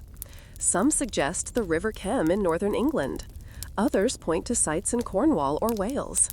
Still others propose the Somerset Levels, where wetlands may have shaped the battle's terrain. Yet, despite all these theories, no single location has risen to certainty. Why does this matter? Why search so intently for a battlefield that the land itself has chosen not to reveal? Because Camlin represents more than a battle. It is a symbolic ending, a moment when the figure at the heart of the Arthurian tradition, whether historical or mythic, meets his twilight. The early medieval world was layered with beliefs about fate, honor, and the cyclic nature of life. A great leader often met not a peaceful end, but one infused with meaning. Camlin became that moment, the point at which heroism turns to loss and loss to remembrance. Let us sit now upon a smooth stone near the stream. The grass around us sways gently. Fireflies drift in small, delicate arcs above the water. In this serene environment, consider how stories evolve. A battle of unknown details becomes a legend of betrayal. A valley without a voice gains a mythic weight. The silence becomes part of the story itself, inviting people to fill it with their own interpretations. Perhaps the valley was once the site of a real conflict. Perhaps not. Either way, the poignancy of Camlin lies not in certainty, but in ambiguity. The lack of clear information allows the imagination to breathe. It allows different eras to project their own desires and fears onto the story. Medieval authors shaped it into a tragic climax. Modern scholars treat it as a tantalizing puzzle. And the land, indifferent to both perspectives, simply endures. Think of the cross again, standing alone in the valley. It may date centuries after the time attributed to Camlin. It may mark a burial, or a boundary, or a prayer. Yet people visiting the valley see in it a symbol of memory. They feel a quiet presence, even if that presence is shaped more by story than by fact. As the night settles more deeply, the valley grows darker. The stream becomes a ribbon of soft sound. The cross stands in silhouette against the last glow of the sky. The land sleeps beneath a blanket of cool air. And in this stillness, the idea of Camlin becomes clearer. Not a specific event, but a shared longing to understand the end of something great. When later writers imagined Arthur falling here, they did so not to mark a historical truth, but to express a narrative need, that even the greatest leader meets an end, that legends are shaped as much by sorrow as by triumph. Camlin became a place where hope dimmed, where the cycle of leadership closed, where memory turned inward. And yet, in this quiet retelling, we find peace rather than grief. The valley is calm, the water sings, the hills cradle the night. Whatever happened here, whether battle or nothing at all, has long since been softened by time. The earth no longer remembers violence. It remembers rain, sun, seasons, and the slow growth of grass. It remembers life more than conflict. As you rest now, imagine the valley in moonlight, silvering the stones and reflecting off the water. Imagine the silence stretching gently across the land. Somewhere far back in time, people told a story about a battle here. That story grew, changed, and intertwined with others. But beneath all the retellings lies this, a place where history opens softly into legend. The valley does not speak. It does not confirm or deny. It offers only stillness and the soft echo of a name, Camlin. A place remembered not for what can be proven, but for what lingers in the space between knowing and wondering. In the heart of Somerset lies a landscape shaped by marsh, meadow, and myth. Rising from the flat wetland plain is a solitary, graceful hill, Glastonbury Tor, lifting its spiraled slopes into the sky like a quiet sentinel. At its foot once stood one of medieval Britain's most revered monasteries, Glastonbury Abbey. Today, only the ruins remain, arches softened by time, stone walls open to the wind, grass growing where monks once walked. Yet the abbey holds within its silence a story that has traveled through time, the tale of a discovery in 1191, when monks claimed to have found the grave of Arthur and Guinevere. But before we reach that moment, let us begin earlier, in the centuries immediately following Rome's departure from Britain, when Glastonbury was already a sacred place. Imagine the land in the twilight of the 5th century. Water channels from the surrounding marshlands glimmer like silver threads. Wooden causeways stretch across wetlands, built by local communities to reach the higher ground where Glastonbury town would one day rise. Archaeological finds, stone tools, wooden trackways, remnants of early structures reveal that people have been drawn to this region since the Neolithic age. Something here, in the interplay between earth and water, sparked a sense of reverence. Christianity, introduced during Roman rule, survived here, even as imperial structures collapsed elsewhere. By the early medieval period, a small monastic community likely existed at Glastonbury. Excavations have revealed fragments of early cemetery burials and traces of wooden buildings beneath the later abbey ruins. Though modest compared to the grand monastery it would become, this early Christian settlement rooted Glastonbury in a tradition of spiritual devotion. The monks who lived here would have walked quietly through marshy fields at dawn, their feet brushing reeds along the edges of shallow lakes. They would have prayed in simple chapels made of timber and wattle. Their days would have been marked by bells, by the steady rhythm of psalms, by the patient work of tending the land and copying texts. They would not have imagined that their home would one day be linked to Britain's greatest legendary king. Now let us drift forward to the 12th century. Glastonbury Abbey had grown into a magnificent institution, wealthy, influential, and known across Europe. Its stone buildings rose elegantly against the skyline, with tall arcades, cloisters filled with herb gardens, and a library that held manuscripts from across Christendom. Pilgrims traveled long distances to visit the abbey's shrines, and the monks welcomed them with soft voices, offering blessings and guidance. But in 1184, a devastating fire swept through the abbey, destroying much of its structure. The flames consumed wooden roofs, collapsed stone pillars, and burned countless manuscripts. Rebuilding such a vast complex required immense resources, and the monks faced financial hardship. It was in this context, several years later, that they announced a remarkable discovery: the graves of Arthur and Guinevere. Let us pause here, in the early dawn of 1191, when the monks began to dig. Imagine the abbey grounds before the excavation. The morning mist hangs low over the grass. The ruins from the fire still carry a quiet sadness, broken arches casting shadows across the ground. A group of monks gathers near a spot between two prominent landmarks, the Lady Chapel and the High Altar site. According to their account, they had received information from a visiting king, or perhaps from older oral tradition, pointing to this very place. The monks begin to dig. Their tools strike earth that has not been disturbed for centuries. Soil comes away in clumps, revealing layers of early burials. Then, after some time, they uncover a large wooden coffin. Its surface is darkened with age, its edges softened. Inside, they find two sets of bones, one large, one smaller, along with remnants of cloth that may once have been fine woven.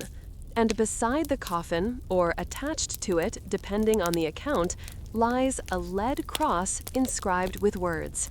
Here lies buried the renowned King Arthur with his second wife, Guinevere, in the Isle of Avalon. The months announce their discovery, and the world listens. Whether the grave was genuine or an invention born of necessity, it captured the imagination of the age. Glastonbury's association with Avalon, a mystical island from Arthurian lore, grew stronger, shaped by the abbey's desire to situate itself within Britain's sacred geography. For pilgrims, the grave became a place of wonder. They knelt beside it, touching the soil, whispering prayers, believing they had reached the resting place of a king whose story had shaped centuries of poetry. But let us move gently through the layers of this narrative, recognizing both the historical reality and the symbolic truth. Modern scholars generally view the 1191 discovery with skepticism. The timing, so soon after the fire, raises questions about the monks' motivations. Lead crosses with inscriptions can be forged. The location's significance may have been chosen deliberately to attract pilgrims and donations. Yet even if the grave was a medieval creation, it tells us something profound about Glastonbury's role in shaping the Arthurian myth. For Glastonbury was already a place rich in spiritual resonance. The Tor, rising above the landscape, appears in myths older than Arthur. Some linked the region to otherworldly realms, seeing in its hills and mists a gateway to something beyond mortal life. The monks understood this. They felt it in the marshes, in the ruins, in the stories passed down through generations. Consider the Tor now, as evening descends. Its slopes spiral upward in a pattern formed by nature and shaped slightly by ancient quarrying. At its summit stands the tower of St. Michael's Church, built centuries after the time of Arthur, yet forever connected in the imagination to older, more mysterious traditions. As the last light fades, the tower becomes a silhouette against the sky, standing watch over the landscape like a quiet guardian. Below, in the former grounds of the abbey, grass grows among the ruins. The arches rise like fragments of dreams. Birds nest in what were once clerestory windows. The silence here feels profound, as though the stones themselves remember centuries of chanting, prayer, and devotion. Imagine walking through the ruins at dusk. Your footsteps fall softly on the worn paths. The air carries a faint sweetness of wildflowers and distant water. You pause near the site of the supposed grave. There is no sign now of the lead cross or the bones the monks claimed to find. Only the gentle indent of earth, a reminder of the story more than the object. Yet as you stand there, you feel something, a sense of layered time, of memory resting beneath the soil. Not because Arthur was necessarily buried here, but because generations believed he was. And belief, over time, shapes a place as powerfully as fact. Glastonbury became a vessel for dreams. Pilgrims brought their hopes, poets brought their verses, kings brought their ambitions. Each left something behind, an interpretation, a symbolic gift, an echo. The abbey absorbed these offerings, storing them like seeds in quiet ground. Even after its dissolution in the 16th century, when its buildings were dismantled and its wealth confiscated, Glastonbury did not lose its aura. The ruins themselves became icons. Visitors saw in them not just a destroyed monastery, but the remnants of a sacred place tied to the story of Britain. Allow your thoughts to drift now, along the line where history meets legend. Glastonbury sits precisely there, balanced between what is known and what is imagined. Its monks, its pilgrims, their wetlands, and their Tor, each piece contributes to a story that, while historically uncertain, is emotionally and culturally true. For Arthur's legend is not merely about biography. It is about identity, memory, longing, and the desire to connect the past with the present. In the cool of night, imagine Glastonbury Abbey illuminated only by moonlight. The arches glow softly, the tor rises like a shadowed crown. The valley is still. And somewhere, in that quiet, the memory of the monks digging for a king drifts through the grass. Whether their discovery was real or crafted, it became part of the story. And in a way, that makes Glastonbury its own kind of Avalon, a place where the boundaries between worlds blur gently, inviting reflection. Let the softness of the scene settle within you. Hear the faint rustle of leaves, feel the presence of long-vanished monks walking slowly through the cloister. Sense the deep, patient breath of the landscape. Glastonbury dreamed of a king, and whether or not he ever rested here in body, he rests here in spirit, woven into the silence between the stones. Before the high medieval Arthur, the king robed in grandeur, surrounded by knights and velvet tapestries, there was an older Arthur, woven into the breath of Welsh poetry. His footsteps echo not in stone castles, but in forests, moors, and river valleys. He moves not through the halls of Camelot, but through the songlines of early Wells, whispered by bards, carried in triads, preserved in manuscript margins by monks who lived centuries after the stories were first told. To understand Arthur's earliest mythic presence, we must enter that older world, a world where memory was sung, not written, and where the boundary between myth and history was thin as mist over a morning river. Imagine the dawn breaking over the rugged Welsh landscape. The hills roll endlessly, their slopes dotted with heather and gorse. Pale light gathers slowly, filling valleys where small communities once clustered around wooden halls and smoky hearths. A river runs through the scene, clear and cold, tumbling over stones smoothed by centuries. This is the world that early Welsh poets knew, a world shaped by weather, kinship, and the ever-present need to protect and preserve. Long before Arthur became king of a unified Britain, he appears in Welsh tradition as a heroic figure, a warrior, a giant slayer, a leader of extraordinary companions. He is mentioned in old poems such as Yogadaden, where a fallen warrior is compared to Arthur, the implication being that Arthur's greatness was already a point of reference. The earliest Welsh triads list Arthur's men: Bedwyr, Kai, Gwalchmai. These figures are not the refined knights of later romances. They are fierce, rough-edged, bound by loyalty and skill. Their stories feel as old as the hills themselves. Walk with me into one of these early halls, imagined from archaeological hints and literary memory. The structure is simple: wooden beams, a thatched roof, walls lined with shields. Smoke rises through an opening above the hearth. A bard stands near the fire, the glow illuminating his face as he sings. His voice is steady, rhythmic, a chant blending memory and myth.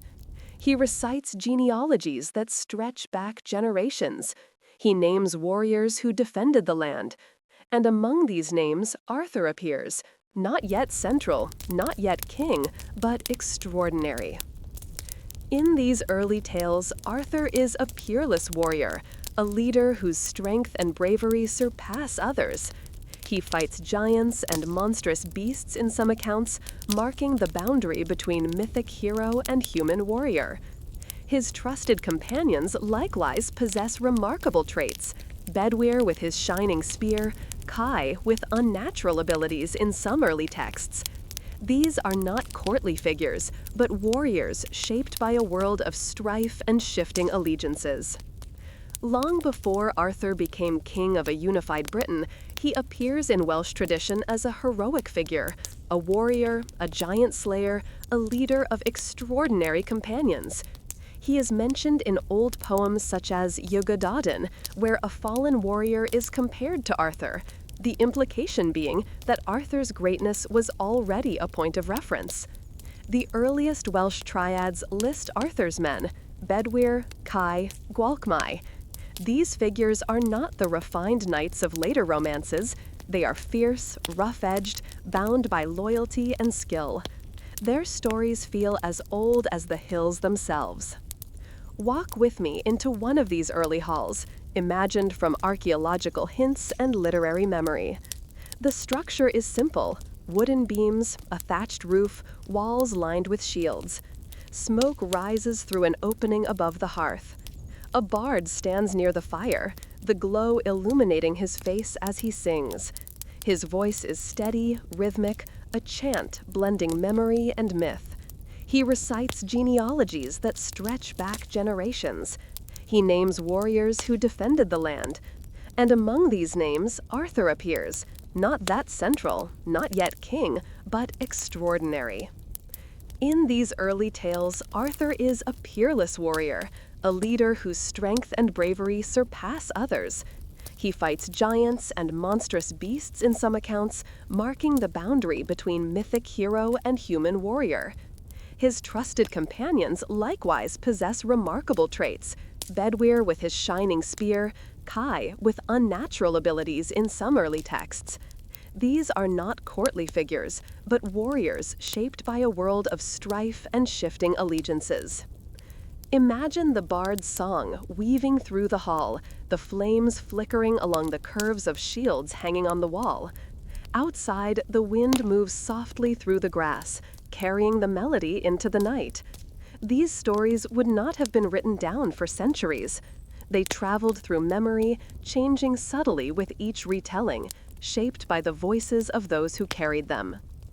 The Welsh triads, the medieval lists that group together sets of 3 related elements, offer glimpses into this world.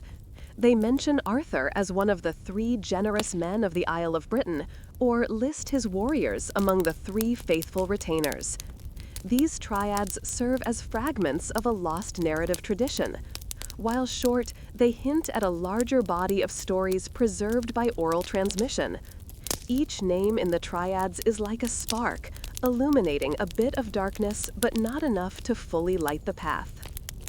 Consider Bedwyr, often compared to the later medieval Bedivere. In Welsh tradition, Bedwyr is not a gentle courtier, but a formidable warrior. His spear strikes with deadly precision. His loyalty is unwavering. Or Kai, later known as Sir Kay, who in the Welsh tales possesses supernatural abilities, the ability to grow to enormous heights, to withstand any heat for 9 days and nights, to go without breath for long periods. These traits blur the line between human and mythological, suggesting that the earliest Arthurian cycle belonged to a tradition that mingled heroic folklore with stories grounded in the struggles of post-Roman Britain. Now envision the Welsh landscape as the poets knew it: rugged, ancient, filled with stone circles, hill forts, and sacred springs. Archaeology reveals how deeply these places were woven into cultural identity. Hill forts continued to serve as symbols of tribal power. Standing stones marked boundaries, both physical and spiritual. Rivers served as lifelines for travel and trade. All of this fed into the stories the bards told, stories of leaders, of struggles, of victories that ensured survival. Picture a rider crossing such a landscape. He carries a spear and a shield decorated with swirling patterns reminiscent of Celtic art. His horse moves steadily along a narrow path winding between hills. He may be a messenger, bringing news from one stronghold to another, or he may be a warrior returning home after conflict. In his mind, he carries the songs he has heard, the stories of Arthur and his companions, which inspire courage in moments of uncertainty. These riders, real and imagined, are guardians of memory. In the absence of written records, they and the bards acted as vessels for preserving identity. When later scribes in monastic scriptoria wrote down snippets of the Arthurian tradition, they relied on these orally transmitted stories. what survives in writing is only a glimpse of the rich tapestry that existed before pen touched parchment. The Welsh imagination preserved Arthur not only as a heroic warrior, but as a figure associated with specific places. Cader Idris, known as the Chair of Idris, the mountainous terrain of Snowdonia, the strongholds of the Old Kingdoms. These landscapes hold Arthurian footprints. Stones bear names linked to him. Rivers echo his deeds. These associations emerged organically, shaped by centuries of storytelling. They link Arthur to the land itself, making him a guardian figure rooted in geography as much as in narrative. Slowly, as centuries passed, the stories evolved. The Christianized monastic tradition softened some of the mythological edges, centering Arthur more as a moral figure than as a wild hero of supernatural feats. But traces of the older Arthur linger in the Welsh manuscripts, fierce, powerful, deeply tied to his loyal companions and to the land. Imagine sitting now beside a quiet Welsh river as evening settles in. The water glides past, reflecting the last colors of sunset, pink, gold, and pale violet. The hills rise behind you, their outlines softened by the growing dusk. This is a place where poems were once composed, where storytellers sat and shaped the narrative of a nation. Voices long gone once spoke of Arthur here, weaving him into the identity of the people. You can almost hear a faint echo, a rider approaching across the bridge, the clink of metal, the soft thud of hooves on wet earth.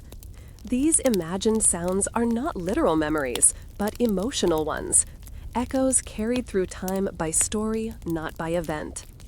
The Arthur of Welsh tradition is more presence than person, more symbol than biography. He embodies the ideal defender, the loyal leader, the one who stands against danger when others falter. And the candlelight glows softly across a wooden desk, illuminating sheets of parchment arranged neatly in a scriptorium. Outside, the night presses gently against the windows of a medieval monastery, or perhaps a scholar's chamber in Oxford.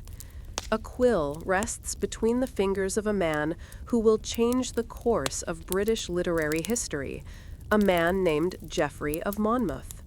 He does not know that his work will echo through centuries, shaping the modern memory of Arthur more powerfully than anything written before him. He writes because it is his task, his passion, and perhaps because he feels the weight of forgotten histories yearning to be retold. Imagine him now in the 12th century, sometime around the 1130s to 1138, dipping his quill into ink, drawing breath, and beginning another line of his Historia Regum Britannia, the history of the kings of Britain.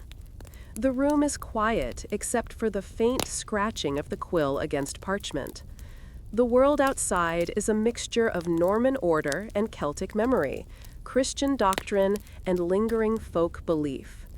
Geoffrey carries within him all these influences, and he weaves them together with a storyteller's hand.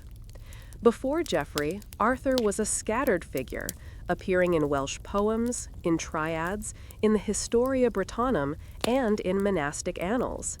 He was a warrior, a leader of battles, sometimes a giant slayer, sometimes a memory from a fading past. But Geoffrey feels compelled to gather these fragments and shape them into a continuous narrative, a story worthy of the great kings of antiquity. And so, with ink-dipped quill, he begins to craft a lineage for Arthur, an empire, a court, a world of grandeur. The candle flickers. Geoffrey pauses. In his mind rise the mist-covered hills of Wales, the Roman ruins standing silent in the English countryside, the old stories of prophets and seers. He draws inspiration from earlier texts, Gildas, Bede, Nennius, but he does not bind himself to their limitations. Instead, he expands. He fills in the silences. He transforms the thread of history into a tapestry of legend. Imagine him writing of Arthur's birth, setting it at Tintagel, a place already steeped in memory. He describes the enchantments of Merlin, another figure whose origins lie in Welsh tradition, blending prophecy, magic, and kingship into a narrative that resonates deeply with medieval audiences. Geoffrey's Arthur is no longer just a warrior. He becomes a king of immense stature, commanding armies, forming alliances, conquering lands far beyond Britain. He is a figure of imperial ambition and almost superhuman prowess. This transformation is not done lightly. Geoffrey knows the power of story. He knows that people crave connections between the present and a noble past. In an age where Norman rulers sought legitimacy over the British Isles, Geoffrey's narrative offers them a grand heritage to claim. But whether his motives are political, literary, or spiritual, the result is the same. Arthur evolves from a distant, fragmented memory into a fully realized monarch. The quill moves across the parchment with a steady rhythm. Geoffrey describes battles in vivid detail, shields clashing, spears glinting in the sun, cavalry surging forward. He writes of Arthur's court, its splendor, its loyalty, its harmony. He imagines a Britain united under a single righteous king. And though he works from scattered sources, he fills the gaps with creativity, crafting a mythic golden age. The room around him is quiet, yet his imagination is loud with the sound of trumpets, the calling of men, the clatter of arms. The candle burns lower, but still he writes, carried forward by the momentum of his own vision. Picture, too, the manuscripts that preceded his work. They were humble things, short annals, marginal notes, poems written in cramped Latin or early Welsh. None of them attempted to tell the full story. They offered only glimpses. Geoffrey gathers those glimpses and builds a cathedral of narrative around them. In doing so, he changes not only Arthur's story, but the way future generations will understand their own past. When he finally sets his quill down for the night, the quiet returns. The world of kings and battles recede into the stillness of the chamber. But the ink dries on the parchment, capturing what his imagination has conjured. In this moment, the transformation is complete. Arthur has shifted from a historical possibility to a literary certainty. Let us travel forward slightly in time. Geoffrey's manuscript, once completed, begins to circulate among monastic communities, nobles, and scholars. It becomes immensely popular. Copies are made by hand, carried from library to library. Geoffrey's Arthur becomes the Arthur that Europe will come to know. The Welsh warrior is now a king of legend, his story bound up with themes of destiny, unity, and divine favor. Imagine someone reading Geoffrey's text in the 12th century. They sit in a quiet cloister, sunlight filtering through a narrow window. The words bring forth images of bravery and righteousness. They see Arthur defeating Saxons, traveling to the continent, commanding the loyalty of knights and nobles. They see a king who embodies the virtues they long for in their own rulers. For medieval readers, Geoffrey's work is not merely entertainment, it is inspiration, a poetic reflection of ideals. Over time, other writers build upon Geoffrey's foundation. Watts adds the Round Table. Layamon brings new details in Middle English. Chrétien de Troyes weaves romance and chivalry into the narrative. And so, the Arthur we recognize today, a king with knights, quests, and chivalric virtues, grows from the seed Geoffrey planted. But beneath that elaborate tree of medieval romance lies the root, the quiet moment when Geoffrey dipped his quill into ink and began to write. Let us return once more to that moment. The candle is nearly spent, its flame a small, trembling light. The room smells faintly of parchment, dust, and the lingering fragrance of ink. Geoffrey looks at the page, reading over what he has written.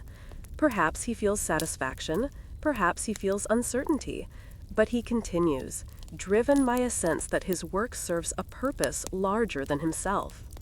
He does not know that scholars many centuries later will debate the historical accuracy of his claims. He does not know that archaeologists will seek to separate fact from fiction, or that modern readers will view his work as a blend of myth and propaganda. He writes for his time, not ours, and yet his influence crosses centuries, shaping worlds beyond his imagining.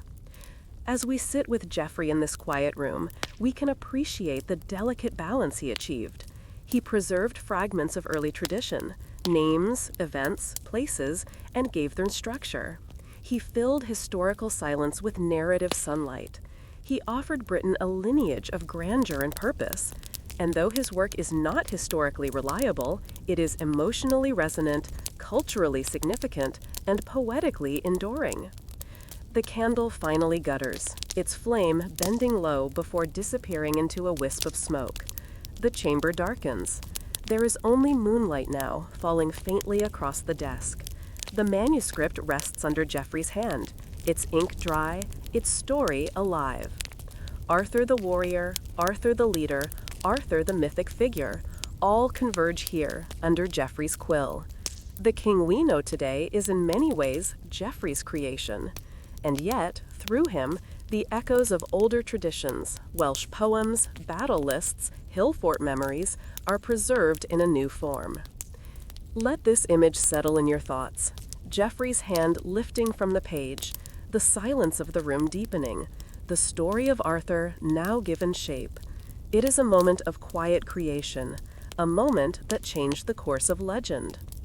As you breathe gently, imagine the stillness of that medieval chamber, the scent of ink, the soft rustle of parchment, the sense that something vast has just begun, though its maker does not yet know it. Sleep in the understanding that legends are not born in battle alone. Sometimes they are born in candlelit rooms under the patient hand of a storyteller who listens to the past and imagines what might have been. In the dim, quiet interior of a museum case, lit by a soft glow that settles upon ancient objects like a blessing, rests a small bronze brooch from the 6th century. Its once bright surface is now patinaed into deep green and brown, its edges softened by time. It is delicate, yet purposeful, shaped by hands long vanished. The brooch is simple, no gemstones, no ornate patterns, but its presence is steady. It belonged to someone who lived in that period of transition, someone who felt the weight of uncertain times, someone whose name has not reached us. This brooch is a quiet reminder of the real world in which Arthur might have lived, not as a king draped in royal robes, not as a conqueror of distant lands, not as a hero wielding a magical sword, at least not yet, but as a leader in a brittle age, a man among men, whose life may have been shaped by the same kinds of objects now resting silently in museum cases. Not grand relics, but personal ones. A clasp for a cloak, a buckle for a belt, a small thing that holds together the fabric of daily life. Let the glow around the brooch soften as we drift back into the landscape of early medieval Britain. Imagine rolling hills under a gray, cloud-laden sky. Narrow tracks cut through fields, leading from village to village. Wooden halls stand in clusters near rivers. Smoke rises from hearths, curling upward into the cold air. This is not the Britain of medieval romance with shining towers and bustling courts. It is a quieter place, smaller in scope, larger in hardship, but rich in subtle dignity. Somewhere in this world lived the people whose stories would eventually fuse into the legend of Arthur.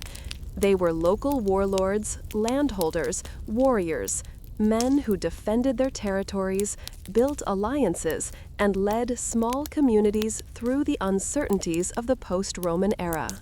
They did not rule vast kingdoms, they did not carry the weight of empire, but they carried responsibility. And sometimes responsibility is enough to inspire memory. Picture a leader standing at the crest of a hill fort, surveying his lands. The wind moves through his cloak, his sword hangs at his side. He is neither young nor old, simply a man in the prime of his strength. His eyes trace the paths to the valleys below, measuring risks, considering alliances. He knows the names of the families who depend on him. He knows the boundaries of his territory as intimately as the lines on his palms. He is not yet legend, but he is the kind of person legends are built upon. In another part of the hilltop, a group of warriors practicing with spears. Their movements are measured, balanced. They laugh between bouts, their camaraderie a sign of loyalty.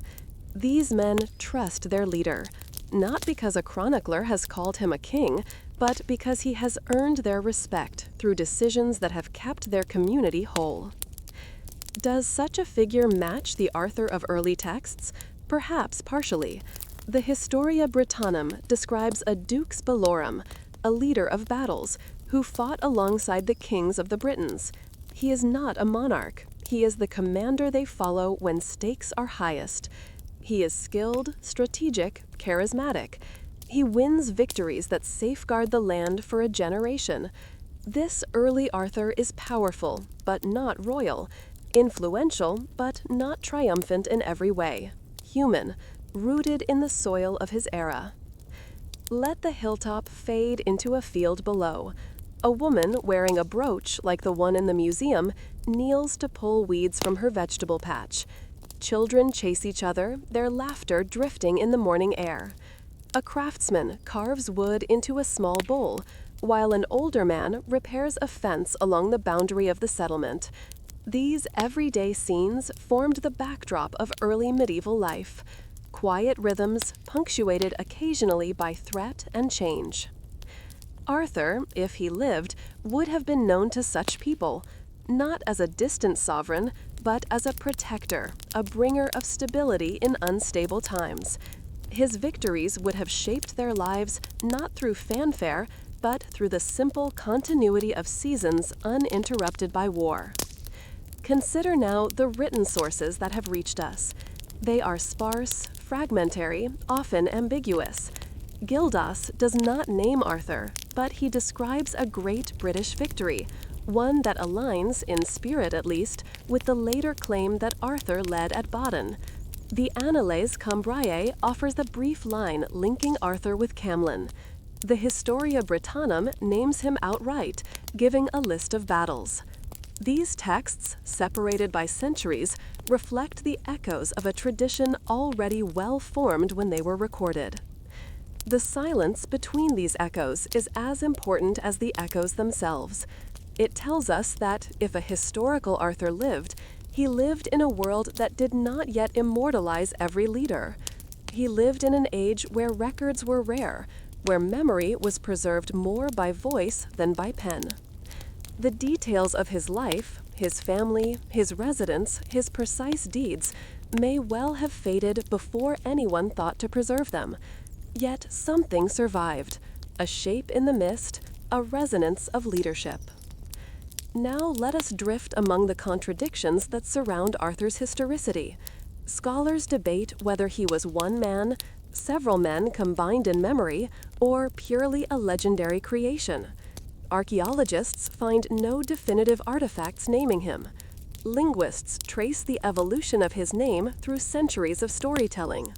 Historians examine shifting political landscapes and note how easily a strong war leader could have risen and faded without a trace. All of these questions swirl like fog over the moors. But remember, legends do not require certainty. They require meaning. Arthur endures not because of documentation, but because generations believed in what he represented: a defender of the land, a symbol of unity, a guardian in a time of darkness.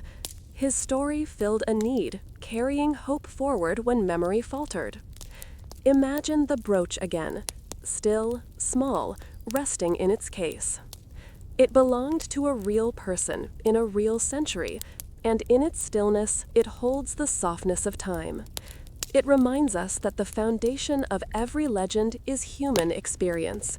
Arthur's world was built by countless lives like this one, quiet, humble, enduring. As you drift toward rest, Imagine all those unnamed people across the centuries who contributed to the legend's survival. The storytellers who recited poems beside firelight, the monks who copied manuscripts in dim scriptoria, the travelers who carried stories across valleys and mountains, the scholars who sought meaning in ancient texts, and the quiet people whose lives inspired the tales without ever knowing it.